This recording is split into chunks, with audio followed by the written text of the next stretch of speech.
जय शम्भु हर हर महादेव श्रीमान नारायण जय मा दुर्गे। हाम्रो हजुरबाहरूले पनि त्यही गर्नुभयो। यसले नपढे यसले पढ्ला, फेरि बाबाहरूले पनि त्यही गर्नुभयो। मैले पढ्न पाइन समय केले गर्दा फेरि बच्चालाई पढाउँछु भने बच्चाले पनि के भने नि अधुरै रह्यो त्यो पढाइ। फेरि मैले अब मेरो बच्चालाई यस्तो बनाउँछु, मैले गर्न पाएन म जस्तो बनाउँछु। अब उहाँले फेरि बच्चा पनि ठ्याक्क त्यसको अपोजिट भइदियो।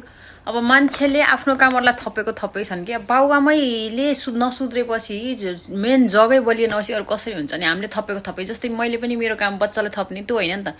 मैला ठिक भयो ऊ ठिक हुन्छ, मै ठिक छैन ऊ कसरी ठिक हुन्छ। त्यो देशको हालत चाहिँ त्यस्तै छ। पहिला जुन मान्छे चाहिँ अभिभावक सुरुबाट बिग्रियो नि त। मुहानमै मैला भएपछि अनि तलबाट पानी आए पनि के गर्नु त, मुहानै मैलै पानी आउँछ नि त। पहिला सफा त मुहानबाटै गर्न पर्यो। त्यस्तै चाहिँ हामीले अरूलाई काम थोप्ने होइन। हामीले अहिलेसम्म यत्रो संसारमा जति पनि घटना घट्यो, देश अशान्ति भएको कारणै के हो, आफूले आफूलाई नचिन्ने, भगवानलाई नचिनेर परमात्मालाई चिन्नु त डर हुन्छ नि त। मैले गर्न हुन्न भनेर